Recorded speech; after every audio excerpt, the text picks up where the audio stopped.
Jy wat nou hier kyk, het jy al ooit gaan sit en wonder en jy sommetjies gaan maak van hoeveel mense aktief op die internet is en of dit regtig die moeite werd is om met 'n aanlyn besigheid te begin, sodat jy 'n ekstra inkomste kan verdien.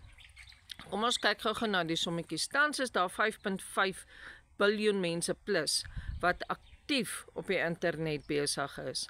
Waarvan in Suid-Afrika is die mense wat aanlyn besighede het, mense wat e-learning produkte verkoop aanlyn, maak tans net onder die $1 biljoen 'n jaar.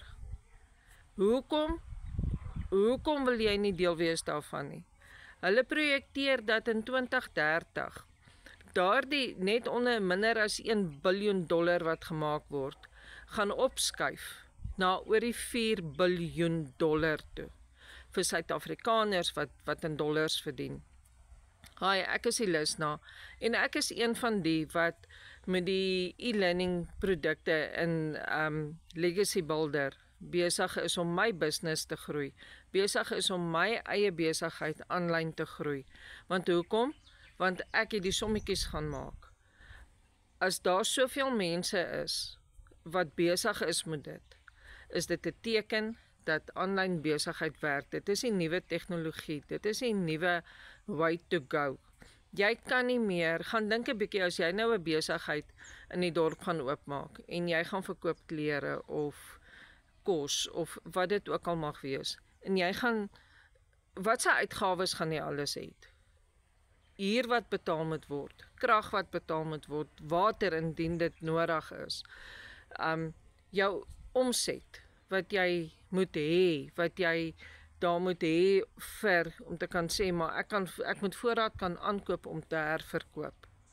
Wat gebeur in die aanlyn besigheid in die blueprint stelsel wat ek gebruik? Jy koop jou produk, het sy jou $100, $300, $600 of $900 produk. Wat ek ook net kan bysê, koop jy jou 900 produk, dan kry jy al 4 inkomste strome, kry jy jou $100, $300, $600, $900. Kry jy as jy jou $900 produk koop. Nou, hoekom wil jy nie 4 inkomste strome hê wat vir jou kan geld genereer sonder dat jy enige verdere uitgawes het?